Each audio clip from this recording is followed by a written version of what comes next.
法拉利最长的蒙扎冠军荒是几年呢？8年。2011年到2018年，蒙扎的冠军不是被德国人拿到，就是被德国车队拿下。2017和18年，铁佛斯们更是在主场见证了梅奔反击的开始。17年，汉密尔顿的积分在蒙扎正式反超了维特尔；18年，则是汉密尔顿一段4连胜的开端。从此，汉密尔顿就彻底甩开了维特尔。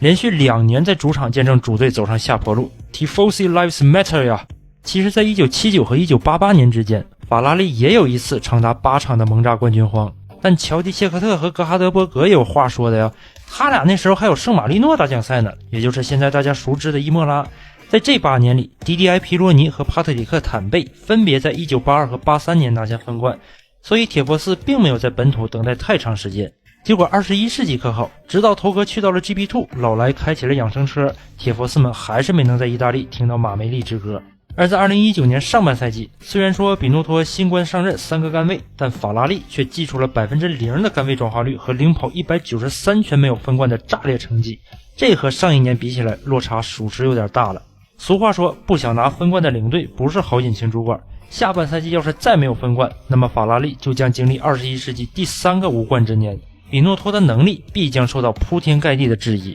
于是比老师在下休期之后好比老太太穿坎肩，给大伙露了2手。用马尔科的话说，就是比诺托整出来了个比其他车队至少高了55匹马力的作弊引擎。勒克莱尔也是在比利时正赛用着这套引擎，再加上队友维特尔的帮助，在于贝尔意外离世的第2天夺得了这五味杂陈的生涯第1冠。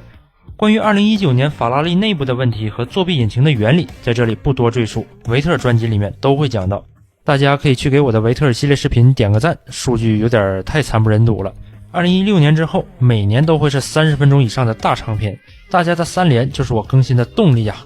回到赛场，法拉利这套无比炸裂的引擎让他们包揽了全部3次练习赛的头名，勒克莱尔拿下杆位。但咱讲话了，汉密尔顿也不是吃素的啊，不过他现在确实在吃素。而且汉密尔顿在蒙扎拿过5个分冠，跟舒马赫一样多，并列蒙扎分冠数的榜首。如果这场比赛汉密尔顿能取胜，他将成为毫无争议的蒙扎之王。排位赛，蒙扎又上演了每年的保留节目让车大赛，大家都不想给别人尾流，同时还想蹭别人尾流，毕竟勒克莱尔 Q3 的第1圈就是被拖出来了 0.1 秒多。于是所有人都在赛道上龟速爬行，就连霍肯伯格使出逃生通道的破阵演技也没骗得了身后的斯托尔。而突然那么一瞬间，所有人都意识到他们在停表之前可能冲不过终点线了，于是他们又像食堂开饭一样疯狂冲刺，队友内斗， DRS 超车，要素齐全，不知道的还以为这是比赛第1圈呢。最终只有塞恩斯和勒克莱尔及时冲过了终点线，勒克莱尔冲了半圈，发现自己离塞恩斯太近，身后也没人过线，就不冲了。这场闹剧也是帮他巩固了自己的杆位，汉密尔顿只慢了勒克莱尔 0.039 秒头排起步，夺冠的希望还是很大的。博塔斯也只比汉密尔顿慢了8%，而维特尔只取得第4，比勒克莱尔慢了 0.15 秒。在这条 75% 的路段都是全油门的赛道上，法拉利能对梅奔形成2面包夹之势吗？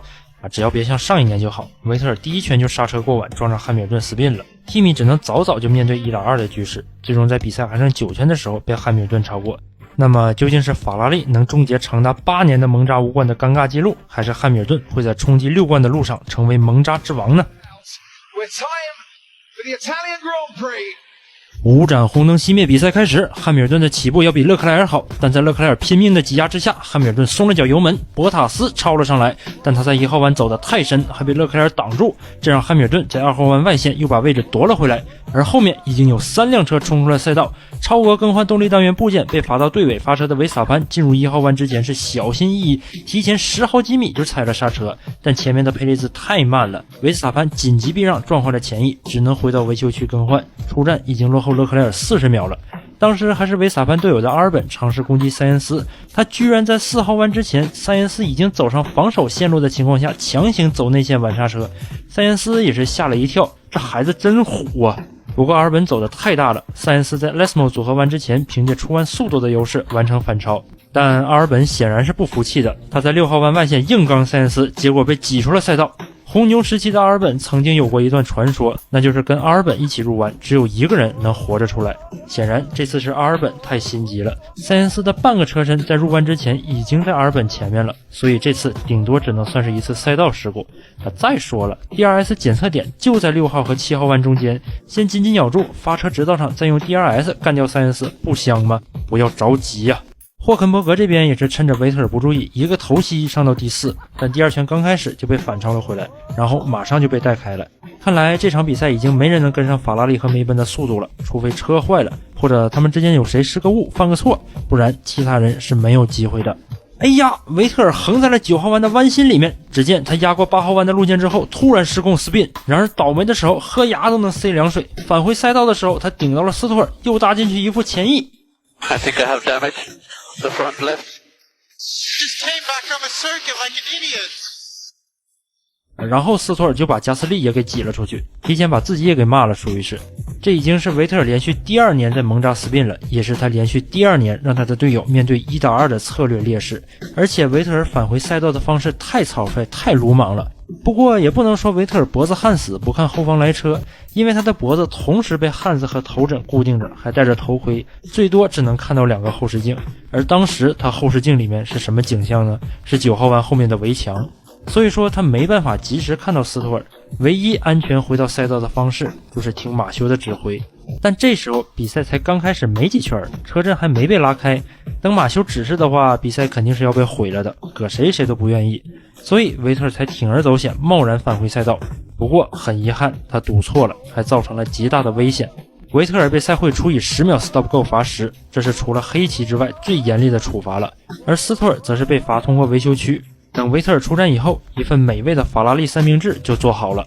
这会儿他确实又和勒克莱尔一起对2台梅奔形成了两面包夹之势，只不过这次维特尔被套了一圈。第20圈一停窗口打开，同时一停也将会是绝大部分车手的策略。汉密尔顿率先进站，尝试 undercut 勒克莱尔，这就是2打1的好处。汉密尔顿早进站，逼着勒克莱尔也跟着早进，那么博塔斯就可以晚进站尝试 overcut。勒克莱尔现在是进退两难，汉密尔顿的出站窗口也不错，正好卡在塞恩斯身前，距离霍肯伯格也还有4秒。下一圈勒克莱尔立刻进站回应， 2.3 秒，比汉密尔顿快了 0.3 秒。但勒克莱尔换上的是硬胎，汉密尔顿是中性胎，因为法拉利在练习赛中中性胎的长距离圈速很差。汉密尔顿虽然没有 undercut 成功，但2个人的差距现在也只有半秒钟了。撑过了第一个 stint 的勒克莱尔现在要面临轮胎更软而且更硬的汉密尔顿的攻击。发车直道上，汉密尔顿打开了 DRS， 不过勒克莱尔吃到了霍肯伯格的尾流，顶住了这最危险的一圈。但不要忘了前面的博塔斯也在推，想要防住汉密尔顿的同时还不被博塔斯 overcut， 就要趁早超过霍肯伯格。Parabolica 弯，勒克莱尔动手了，他切向内线，在 DRS 检测点刚刚好卡在霍肯伯格身后，并在出 Parabolica 弯之前完成了超越。来到发车直道，勒克莱尔和汉密尔顿同时打开了 DRS， VVIP 观众席上的霍肯伯格显然不是汉密尔顿的对手，被轻松超过。1号弯之前，汉密尔顿突然抽头切到外线，勒克莱尔暂时守住了，但他的出弯速度会更差。3号弯，汉密尔顿已经紧紧贴上，4号弯2个人几乎并排，汉密尔顿被挤出了赛道。黑白旗没有 under investigation， 直接出示黑白旗啊 ，VAR 都不看，直接出黄牌是吧？这时候大家肯定要问了，马老师发生什么事了？为什么不罚时5秒呢？主场哨是吧？对此，马老师的解释是，面对 F1 发展的新生态， FIA 必须迭代新打法，布局新体系，提炼新认知。为了保证比赛的流畅性，不能动不动就给个5秒罚时，这不符合 F1 这项运动的顶层策略。所以黑白旗是开辟新路径，增强观众体验的最优解。Black and white flag, black and white flag, no action at the moment. Why? 确实，勒克莱尔也有话说的呀。奥地利站红牛主场，维斯塔潘都那样了还不罚，那为啥这次大家就要来质疑我呢？可话又说回来了，维特尔在加拿大那次都被罚了，这次就不罚，难道只是因为这次汉密尔顿离墙更远？马西老登对规则的最终解释权从来都有着自己独到而又灵活的见解。汉密尔顿现在是频频抱怨勒克莱尔的尾速太快了，或许这时候他需要一辆像霍肯伯格那样的慢车挡一挡勒克莱尔。这次他们遇到了里卡多，勒克莱尔在1号弯之前轻松完成超越。好消息，这次汉密尔顿没过去，勒克莱尔可以喘口气。坏消息，只能喘2口，因为仅仅才到3号弯，汉密尔顿就也超过了里卡多，并且重新回到了勒克莱尔身后的 DRS 区之内。此时博塔斯进站了，虽然出站之后落后汉密尔顿很多，但他的轮胎比汉密尔顿新了8圈，比勒克莱尔新了7圈。在比赛的最后阶段，博塔斯或许会是梅奔的后手，而眼看勒克莱尔又被汉密尔顿咬住了，他未来的队友来帮忙了。塞恩斯刚出站就带着晃晃悠悠没有上紧的右前轮停在了维修区出口旁边，引发黄旗。现在最危险的直道部分没法超车了，而紧接着就是虚拟安全车又帮勒克莱尔撑了一圈。不过尽管塞恩斯刚出站就停下了，但维修区入口并没有关闭，不知道前一圈刚进站的博塔斯此时是什么想法呢？塞恩斯的赛车很快就被推了出去，比赛恢复，汉密尔顿又咬上了轮胎升温慢的勒克莱尔，但还是无法做出有效的攻击动作。而比赛刚恢复1圈，另一位红牛系的车手也来帮忙，科维亚特遭遇了燃油泄漏故障，刚出2号弯就停了下来，虚拟安全车再次出动，勒克莱尔又挺过了1圈。但这一天对红牛系车手来说就是一场灾难。比赛重新开始之后，勒克莱尔追上了维特尔，曾经最喜欢在 TR 里抱怨赛会不出蓝旗的车手，如今却面对着被队友套圈的尴尬局面。指示牌上的篮筐里居然闪烁着5号。这场比赛发生的一切仿佛都在告诉这位32岁的车手，该让位给你的后辈了。看着逐渐远去的汉密尔顿和勒克莱尔，自己却只能大战拉塞尔，那位最想开着法拉利在蒙扎夺冠的尔法梦最大受害者，再也没有实现梦想的机会了。第36圈，勒克莱尔在汉密尔顿的压迫下失误锁死了，他放弃了1号弯的弯心，直接走了减速带，而汉密尔顿的出弯速度肯定是更好的。3号弯，汉密尔顿试图走外线，然后占据4号弯的内线，但勒克莱尔强硬的关上了门，而4号弯之前，勒克莱尔又迅速的切了回来，这一套动作行云流水，吓得汉密尔顿是节节败退。而这恐怕是汉密尔顿最后的机会了，因为他的轮胎快不行了。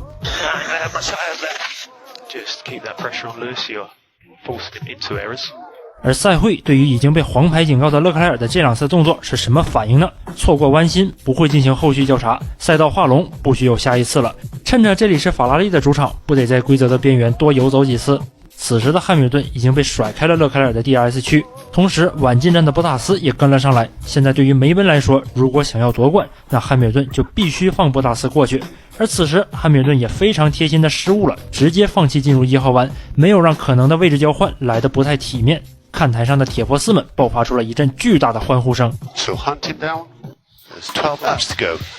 但你们在庆祝什么呢？庆祝勒克莱尔从汉密尔顿的魔爪中逃出来，然后掉到博塔斯的魔爪里吗？现在庆祝还为时尚早，因为博塔斯的轮胎更新，他只会更快。但奇怪的是啊，追了3圈的博塔斯就是进不去勒克莱尔的 DRS 区。那么15冠王对此是如何评价的呢Well, Valtteri just did a mistake in the Ascari corner, so he lost half a second there in the worst possible moment. Somehow I have the feeling that he's just not quite quick enough today to really put the same kind of pressure on Leclerc as Hamilton was managing to do. And what have you made of Charles Leclerc in this race? Such an experienced head, it seems, on such young shoulders. To have the pressure of Lewis Hamilton behind you for the whole race, so close, is probably the ultimate test. And especially here at the home race in a Ferrari, so really huge respect for now what Leclerc is doing out there, and of course he would deserve the win today as well. 话说的是很好听，但是不要忘了，罗斯伯格对汉密尔顿以及勒克莱尔的每一句赞赏，最终都会加倍回到自己身上。毕竟他是唯一一位作为队友开着同一辆赛车从汉密尔顿手里抢走世界冠军，然后激流勇退的男人。最后3圈，汉密尔顿进站换胎抢最快圈，彻底退出了冠军的争夺。而博塔斯终于有 DRS 了，他尝试进行第一波攻势，走大了。哎呀，给你机会你不中用啊！博塔斯又花了2圈半才重新回到勒克莱尔身后的1秒以内，但此时已经是比赛的最后1圈了，博塔斯没有机会了，勒克莱尔要获胜了。不要给梅奔任何的机会，伟大的法拉利车手，他继承了马拉内罗的光荣传统。舒马赫、雷加佐尼、菲尔希尔在这一刻灵魂附体，勒克莱尔面对着千万铁佛寺的期望，带着逝去挚友于贝尔和教父比安奇的意志，继承了法拉利悠久的历史和传统。在这一刻，他不是一个人在战斗， Have a listen to that. They rise through the Ascari chicane. Ascari, the legend that of course won here for Ferrari, and they rise to Charles Leclerc. He can see the celebration starting. He's got one more corner, the famous Parabolica to go. Mercedes threw everything at him today. Charles Leclerc has coped brilliantly. He won in Spa. He wins in Monza. Charles Leclerc is the winner of the 2019 Italian Grand Prix. How about that? 上一次法拉利蒙扎夺冠的时候，12岁的勒克莱尔才刚刚赢得摩纳哥青少年卡丁车冠军奖杯，而现在他亲手终结了法拉利蒙扎8年无冠的尴尬记录。不知不觉间，他的积分超过了维特尔，已经扛起了法拉利未来的大旗。